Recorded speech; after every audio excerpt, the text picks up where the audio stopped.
This video is for my 3D design class, and those were the materials you're going to use for your foam carving project.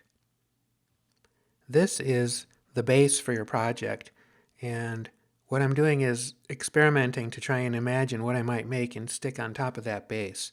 The reason why I want you to use this base is so that all the projects have some kind of similar grounding, as if they're going to go into a museum. It's a good idea to start out by sketching, and I'm going to just kind of rough some ideas out on this piece of paper at full size.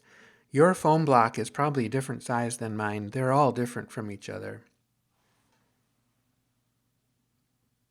I'm imagining a kind of abstract shape that has some holes going through it. It doesn't matter what you carve. You can carve anything you want. The idea is to experiment with reductive means of making sculpture. So I'm trying to establish what I'm going to cut away first. And by drawing the top and side view, what I would actually do is just saw big chunks off if I were working with a piece of wood or something that was a harder material.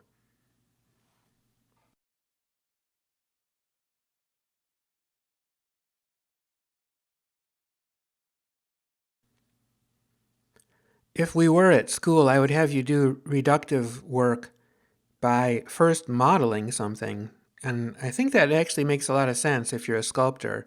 You want to find the form, but the fastest way to find the form is actually with another material. And lots of times sculpture is designed with an easily moved material, and then you work with something that's much more time consuming and much more difficult to work with after you have a pretty good idea of the form you want to make. If I were carving, say, a piece of stone, it would take a lot longer to get to this point than just chopping it some clay.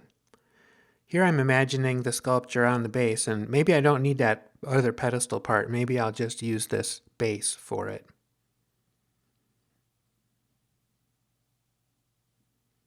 It's also important to make sure that the model is actually smaller than the piece of material I'm going to carve.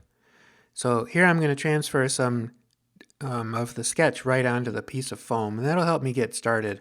Of course, you're going to end up cutting these lines off, but it gives you a place to begin. The next few clips show me experimenting with tools. Now, I know you don't have a coping saw like this probably at your house. I'm just experimenting to see what works best. Here I'm going to adjust the angle of the blade so I can get through the cut that I just started. If I were working with a piece of wood, this is probably the tool I would grab first, so I'm trying it on the foam just to see how it goes. You all have an X-Acto knife, and it's really sharp, and it cuts the foam really easily, and I actually really like the facets that it makes.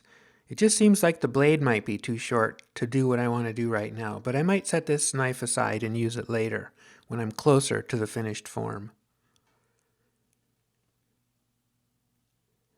You all have a rasp as well, and it doesn't cut very quickly, but it does remove material in a very predictable, methodical way. This could be your favorite carving tool. Then I went into my kitchen and grabbed some stuff out of the drawer, and this is my vegetable knife, and it works great. These facets are much bigger, and I like them even more. And of course, here's a bread knife, and it actually works better than the saw did. So you might need to just go to your kitchen and find some tools and see how they work with this foam.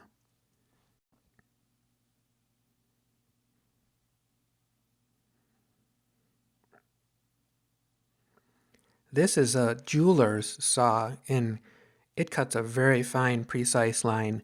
We have 15 of those at school, but we can't get to them right now. Here I'm experimenting with texture. I really like the serrations or the scrape marks that the riffler leaves behind. But if you want to make something really smooth, it doesn't take very long with a piece of sandpaper to polish the surface right up. I recommend you just wait for a nice day and do this outdoors because the dust sticks to everything. This is why I'm not working outdoors today.